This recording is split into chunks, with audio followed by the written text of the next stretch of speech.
People are fascinating. I love figuring out what makes each one tick.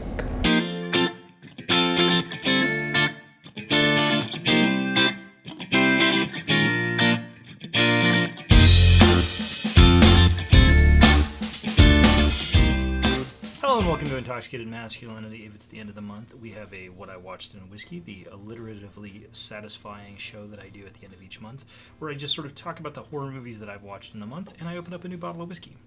Before we talk horror, let's talk drinking. So what I'm going to drink open this month is a Smoke Wagon straight rye, bottled and bond uncut. This just came available a couple weeks ago. I think they've had it in stock before. I think this is the first time they've come out with it, but this is a bottled and bond rye, so it's 100 proof exactly.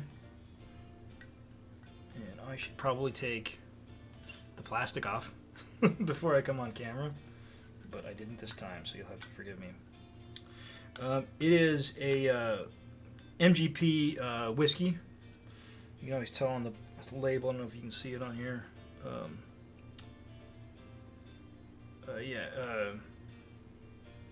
Yeah, distilled in Indiana. If that's going to come across. Probably not so much. Now, that's always kind of a little bit of a tough thing to think about because a lot of people have had some very, very substandard whiskeys that come from MGP.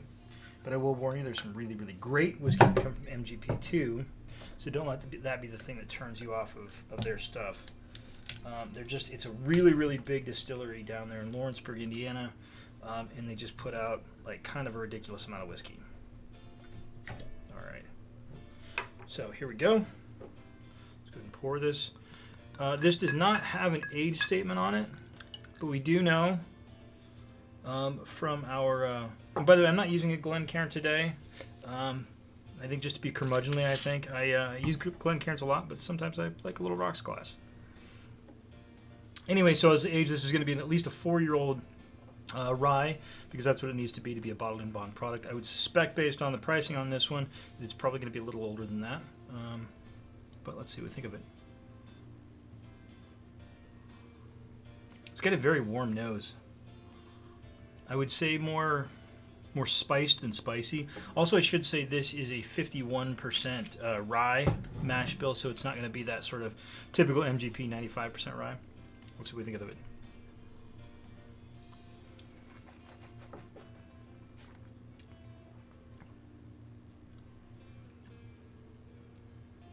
It's good. I get, oddly, I get a lot of apple on there. It tastes like a kind of a spiced apple kind of a flavor.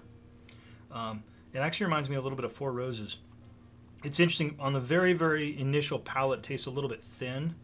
But then as it kind of coats your palate, you get those kind of deeper notes against spiced apple.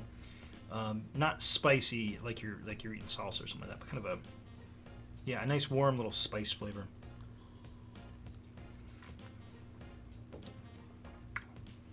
Yeah, that's good stuff. Again, on the initial palate, a little thin, but it kind of goes away at the end, and it's got a pretty nice little finish, too. I would say it's definitely older than 4 years. If I was to guess, I would probably think somewhere around 6 years, but who knows. Also, you'll see this bottle again towards the end of the month, or not towards the end of the month, here in a week or so, or two. We'll see what time the videos come out when we talk about our old-fashioned. But now that we talked about our whiskey, let's talk about our horror. So I'm going to start off with my controversial pick. This is a movie that everybody seems to have absolutely loved. If you watch it and love it, more power to you. I didn't love it. And that is Barbarian. So Barbarian has been getting universal praise across the board. I actually went to see it with my wife.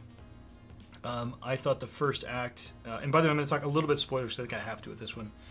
But I'll put something down here that lets you know we're in spoiler territory.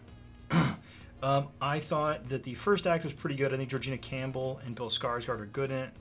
I think they start to build some good tension. I think a lot of people are making some really odd decisions that I don't think anybody in the world would really make. And I know what you're going to say. The horror movies, that happens all the time. And it's true, but a good writer should decrease those decisions. You write the story in such a way where it doesn't feel so unrealistic and so kind of odd. so again, that first act I think is actually pretty good if you can kind of set aside some of the bad decision making of the people, and then spoilers. So stop listening if you don't want spoilers, and I'll take this away when it's done spoilers. So then we just randomly switch to Justin Long's character driving down Pacific Coast Highway, and involved in this sort of incident of possible sexual misconduct. He's an actor. And him coming to the house, and it's like and somewhere in there they start to give some of the backstory on the people that live downstairs, and for me it just dropped like a rock because I didn't care about this character. I didn't even really care about the characters downstairs because Georgina Campbell and Bill Skarsgård are the characters we sort of got to know, and they're the ones we're closest to, and then we go away from that and spend a bunch of time with characters that we don't really care about. By the time we get back to Georgina Campbell's character, Bill Skarsgård's character, obviously by that point is not a factor, and then it turns into this kind of, I don't know, I guess wrong turn, kind of a thing with these sort of mutated, weird sort of people that live down in this little tunnel. I didn't like them. I thought, and not that I mean, obviously you don't like them, they're killers, but I didn't find them compelling. I didn't find them particularly scary, especially once the story gets them out of the catacombs and into the street, the area where they're at, which they're in a kind of a, not such great neighborhood in, I think, Detroit. It just fell apart. Like Justin Long's character, why was he there? Why was any of this necessary when we had started off with this really interesting thing? So again, other people, you like it, that's great, and I appreciate that. Oh, also the cops in the story. I understand cops are bad, and we're gonna be talking on our show about cops in the very near future, and my feelings on police officers are legion, and not positive. But these cops are like the worst cops in the world. They're just like, no, we don't really care. It's like somebody is reporting like a murder, and they're just like, nah, whatever. And like they didn't ask the driver to the police station. They didn't do anything. So it's like all these characters that are just doing these incredibly unbelievable things. And it really bugged me. I thought it was. I walked out. I basically checked out about halfway through, and then towards the end of the movie, I got even more checked out because it was just. I don't know. I don't understand what people. I've watched people's reviews of this movie. I don't get it. So if you saw it and liked it and can tell me what I'm missing, please put it in the comments below, and I will definitely read it, and I will try to respond. But I thought this movie was awful. Again, first act aside, I thought that movie was awful. But let's move on to, because actually, so I don't have a ton of movies to talk about in September, but I did like most of them. So it's not going to be a whole month of me complaining about movies I hated. The next one and again, these are not going to be in chronological order. I'm kind of talking about them in just the order that I kind of want to talk about them. So the next is Alone with You, which is Emily Bennett and Justin Brooks. I wasn't familiar with either of them. And I'm not going to get into spoilers in this one because I don't think you really need the spoilers to talk about like you do with Barbarian. It's basically this woman who's locked in her apartment. She's trying to get a hold of her significant other, who is out and is supposed to come back. And she's talking to one of her friends who is played by Dora Madison, who we saw in another movie, and the name's escaping me right off the top of my head. But essentially, she is just locked in this room. She starts to hear voices in the room next door, and a bunch of other really curious things start to happen. And that's sort of what's going on. And then as you sort of get towards the end, the one thing, and this isn't spoiling the ending, but I do think you kind of have it figured out for the most part, like kind of before we get there. And even though the film isn't all that long, I think it's about what is it?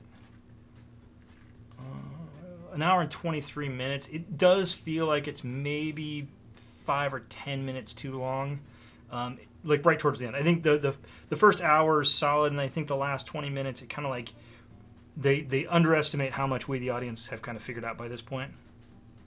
But other than that, it's good. The lead actor is very good. I think it's very, he uses the phrase atmospheric, which I'm not even sure exactly what that means. It's sort of more a feeling than anything else. But the apartment's well set up. It's got a good location. And I like her talking to her one friend who keeps telling her, that her friend is, she doesn't like her friend or her significant other. And there's some kind of conflict there. So I enjoyed that one a lot. We're all going to the World's Fair. So this one is probably the one that I am the most mixed on, because I think the lead actress is fantastic. It's essentially about an online, I guess you'd call it a game. They call it a role-playing horror game, where people make videos about what's happening on this game. It's all very kind of unclear throughout the movie, which I think towards the beginning is good, and it kind of has this growing sense of dread about it. But you do start to notice as the movie goes on kind of a lack of any traditional horror elements, and that it's, the first little bit moving slowly is okay, but as it drags on, you're kind of like, I wish something would start to happen with this movie. Even though I like the main character and I like the other sort of character that's prominent here, the one who keeps talking to her on the phone. I think it just kind of, they didn't have enough here. Like, I feel like this is a short film of 20 minutes or something like that. I think is really, really effective. But in an hour and 26 minutes, especially with sort of the lack of kind of a lot of the horror elements you'd expect, it kind of lost me a little bit. But there's a lot of good stuff there. It's very, very approachable as far from a gore slash violence perspective. There's very, very little, if any. It's going to be pretty safe, I think, to take most audiences to. It's disturbing, but it's not bloody, it's not gory. There's not people getting their arms chopped off or anything like that.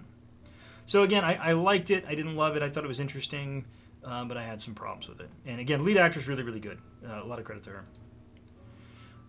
The next one, doing a top 10 list, I had watched a movie called The Battery, which is, I think it's an American film. So it's a zombie film, but these two friends that are sort of just, walking across the apocalypse, and then, kind of having this semi-toxic relationship with one another, but sort of protecting each other. And very early on in the film, and I don't think this is really spoilery to say, and I'm not going to get into the spoilers on this one either. They get a radio communication with some people who are in some kind of a commune or community or something. And the one friend who is sort of on the receiving end of some of the, and again, so the two characters, their relationship is, I would think, a little toxic, but it's not like outright abuse or anything like that. It's one of those relationships where you clearly one person holds most of the power, and the one who is sort of wants to go to this community is the one who doesn't hold the power, and so they're fight about that a lot. It's a very slow burn of a movie, but I think it's a slow burn in a really good way. It's very, very low budget. I don't know what this movie cost, but it didn't cost much. But I think it's primarily about the relationship between these two people. And I think when you're talking zombie movies, if zombies are the biggest part of your zombie movie, then you're not making a zombie movie correctly. Because zombies, in and of themselves, I'm just going to say it, aren't particularly interesting. Because they're mindless shambling and they don't really do much of anything. Or sometimes they're fast and shambling, whatever they're going to do. So anytime you're talking zombies, you really should be trying to do something with that genre. And here I think they did. It's very much about sort of, a friendship relationship between two men, which is, again, maybe, I think maybe toxic is going too far, but it's certainly a little, there's problems between these two guys, but they also both clearly care about each other and sort of give a shit about each other. But it was really well made. I enjoyed it a lot. I was kind of surprised by it. Sometimes those low-budget movies can be a slog to get through, but I didn't find that the case on this one. Again, slow-moving, but also, I think, moved at the right pace for what it needed to do. So that is The Battery. I'm actually going to shuffle these around. Okay, the next one I'm going to talk about is also for a top 10, and that is One Cut of the Dead. So this one, can't decide if I'm going to talk spoilers or not. We'll get there. So I think this film is kind of genius. The only problem is something that I can't talk about without talking about spoilers. So, yeah, I think we're going to talk spoilers. So if you haven't seen it before and you are a horror fan, I would highly recommend it. There might be some things later on in the film you don't like, and I'll just kind of leave it at that. I wasn't bothered by those things, but I think I can see why somebody would. So, talking spoilers for One Cut of the Dead. So the whole thing is this movie, it's not a horror movie. I mean, and I don't say that as one of those sort of judgmental, like, oh, that's not real horror, that's not real horror. I mean, this is literally a movie about people making a movie about people making a movie. It's really, really clever, and I think kind of ingenious in the way it's filmed, and it's very much cut into it's two sort of kind of back-to-back movies. One is the movie they're filming, and the other is the movie about the movie they're filming. If I'm saying that correctly. And the stuff they do and the camera tricks they do to get there is really, really clever, and sort of seeing behind the camera in the second half is just really neat. But again, as a horror fan, I do have to kind of say it's kind of not really a horror. I mean, it's good and I enjoy it, but it's not, strictly speaking, a horror movie. That being said, I really liked it. I thought it was a lot of fun, and it's what is it, like an hour and 36 minutes. It's one of the things you just love about horror movies. Get out of there in 90 minutes almost every time. Okay, the next one, and one of the things that I find interesting on these is the Rotten Tomatoes scores are always all over the place. And I can never figure out what critics see or don't see in certain films. So this film is called A Banquet, and it's from 2021. I didn't say the years on the others, I apologize. It's from 2021. And this goes to show you how... so this is directed by Ruth Paxton, and going and watching some of the reviews of this, I see that I didn't see some of the things that some of the people did, because this movie is about primarily about four women, primarily three women, but four women altogether, and it's directed by a woman, and it is sort of, it has a lot of these overtones of things that I, as a guy, just didn't really get. And in fact, they even mentioned it, but I'm sort of getting ahead of myself. So the film is about a mother who has lost her husband. You know, it's not really a spoiler. It happens in the first, I think 30 seconds of the movie. And all of a sudden, her daughter has an experience and is now having a lot of symptoms. One of the symptoms being she is not eating. And a lot of the people talked about that as, this film is sort of about anorexia, bulimia, that kind of thing. Again, as a guy, a lot of that stuff kind of went by me, just because that's, my weight isn't something that I've ever, thought that extensively about, where obviously a lot of girls and women that watch this, that's something they think a lot about. But even that being said, even having missed a lot of that, I thought it was a really, really interesting film. Some people complain about the ending, and that's some of the reviews that I saw. And I think that people that are complaining about the ending have a little bit of a point. The ending isn't great. It kind of peters out a little bit. But I think the ending's not terrible, and I think that everything that comes before it is really, really good enough to make it worth your while. I enjoyed it a lot. It's shot really well. It's a really solid horror movie. So yeah. And finally, easily the best horror movie I watched this month is one I got to go to an advanced screening just a couple of nights ago, and that is Smile. The first thing I'm going to say about this movie is don't watch the trailer. I was really disappointed a couple times, not by the movie, but by the trailer, because there are several things that happen in the movie where the trailer literally showed you like the lead up. And it takes the scare, or not entirely, but it largely takes the scare out of what I can remember is three solid scenes, like three very specific scenes where it's like they showed that in the trailer, and it really ruined that. So if you have seen the trailer and you've kind of forgotten it, then don't go back and see it. If you haven't seen the trailer, then definitely don't watch it, and just go to this movie. The first thing that struck me about this is how much of this movie is practical. There was a movie that came out a little while ago called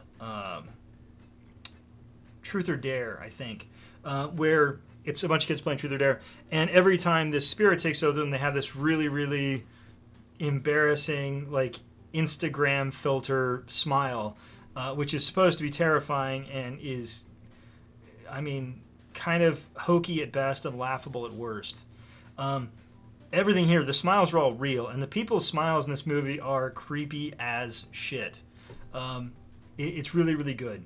The movie is relatively slow-paced, I would say, but you do get your horror elements in there. This is, by the way, a solid R. There is some real good, depending on your perspective, some real good gore scenes. I think the message of the film, I think, is interesting, and I struggled with it a little bit, because of the ending. And I don't really want to talk about the ending because you don't really need to know. I don't feel like talking about spoilers is particularly important in this one. I don't know, maybe in a while if people want to comment below and talk. By the way, if you do have spoilers, you want to talk spoilers, put some dots before your comments so you kind of have to click them more so that way people don't see those.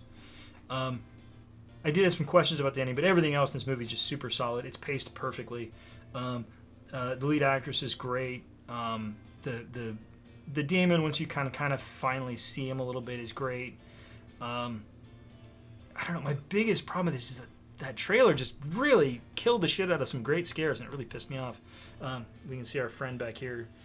Like I said, I can't stress enough that practicality, the actual just having people that can do creepy smiles. And you know, there was a bunch of people they hired during the marketing of this. There was one woman at a baseball game.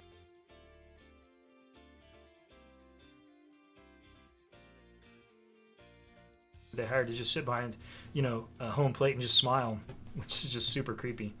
Yeah, it's great, good gore, entertaining, slow burn, but in a very good way. Great cast.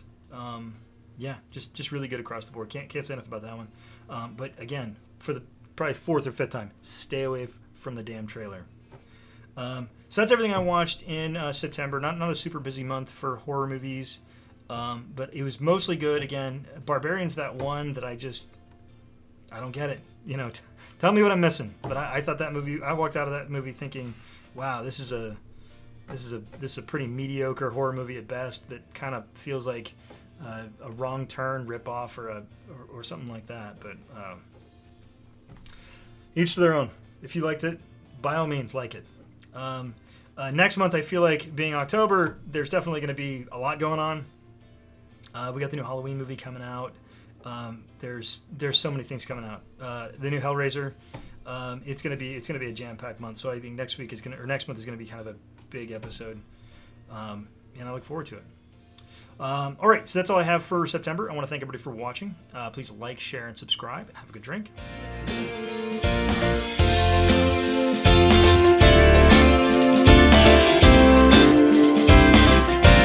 Hey guys, Casey here. Welcome to my channel. Today I'm going to be taking the World's Fair Challenge.